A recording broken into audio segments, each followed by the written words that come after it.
அதிமுகவிலிருந்து பிரிந்து சென்றவர்களை ஒருங்கிணைப்பதற்காக விதிக்கப்பட்ட கெடு இன்றுடன் முடிவடையும் நிலையில் செங்கோட்டையன் அண்ணா படத்துக்கு மரியாதை செலுத்தி வருகிறார். கூடுதல் தகவலுடன் இணைகிறார் செய்தியாளர் குணசேகரன். விவரங்கள். நிச்சயமாக அதிமுகவிலிருந்து பிரிந்து சென்றவர்களை மீண்டும் ஒருங்கிணைக்க வேண்டும். இதற்கு 10 நாட்கள் கெடு விதித்து கடந்த 5ஆம் தேதி மனம் திறந்து பேசியிருந்தார் KA செங்கோட்டையன். இந்த 10 நாட்கள் எடப்பாடி பழனிசாமிக்கு அவர் விதித்திருந்த காலக்கெடு என்பது இன்றுடன் நிறைவடைகிறது.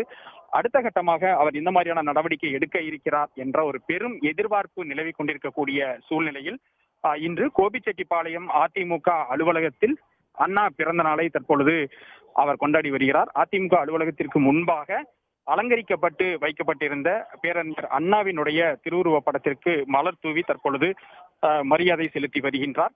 ஏற்கனவே இவர் வகித்து வந்த அமைப்பு செயலாளர் மற்றும் ஈரோடு மாவட்ட மேற்கு அதிமுக செயலாளர் பதவியும் எடப்பாடி பழனிசாமியால் பறிக்கப்பட்டது. அதற்கு பதிலாக மேட்டுப்பாளையம் MLA AK செல்வராஜ் மாவட்ட செயலாளராக நியமிக்கப்பட்டிருக்கிறார்.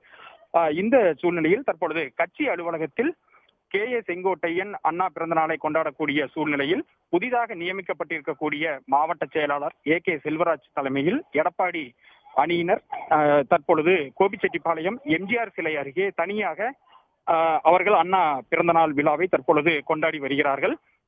தற்பொழுது இந்த MGR சிலை அருகே அவர்கள் கொண்டாடி வரக்கூடிய சூழ்நிலையில் செங்கோட்டையன் தற்பொழுது அண்ணா படத்திற்கு மாலை அணிவித்ததற்கு மரியாதை செலுத்தியதற்கு பிறகாக கட்சி அலுவலகத்தில் திரண்டு இருக்கக்கூடிய ஒரு 500க்கும் மேற்பட்ட நிர்வாகிகள் மற்றும் தொண்டர்களை தற்பொழுது அவர் சந்தித்து வருகிறார். ஏற்கனவே டெல்லி சென்று அமித்ஷாவையும் நிர்மலா சீதாராமனையும் சந்தித்து வந்திருக்கக்கூடிய சூழ்நிலையில் கடந்த 10 நாட்களாகவே எடப்பாடி பழனிசாமியுடன் மோதல் போக்கை கடைபிடித்து வரும் செங்கோட்டையனை OPS அணி நிர்வாகிகளும் அம்மா மக்கள் முன்னேற்ற கழக நிர்வாகிகளும் ஒவ்வொரு மாவட்டத்திலிருந்தும் வந்து அவரை சந்தித்து வருகின்றனர். 10ஆம் நாளாக இன்றும் பல்வேறு மாவட்டங்களைச் சேர்ந்த நிர்வாகிகள் காலையிலேயே அவரது இல்லத்திற்கு வந்து செங்கோட்டையனை சந்தித்து வாழ்த்துக்களை தெரிவித்திருந்தனர். 10 நாட்களுக்குள் இந்த ஒருங்கிணைப்பிற்கான பணியை எடப்பாடி பழனிசாமி மேற்கொள்ளாவிட்டால் அந்த ஒருங்கிணைப்பு பணியை தாங்களே மேற்கொள்ள இருப்பதாகவும் செங்கோட்டையன் தெரிவித்திருந்தார். அது எந்த மாதிரியான நடவடிக்கையாக இருக்கும் என்ற ஒரு எதிர்பார்ப்பு நிலவக்கூடிய சூழ்நிலையில்தான் தற்பொழுது இந்த அண்ணா பிறந்தநாள் விழாவில் செங்கோட்டையன் பங்கேற்றிருக்கிறார். இதற்கு பிறகாக அவர் செய்தியாளர்களை சந்திக்க வாய்ப்பு இருக்கிறது.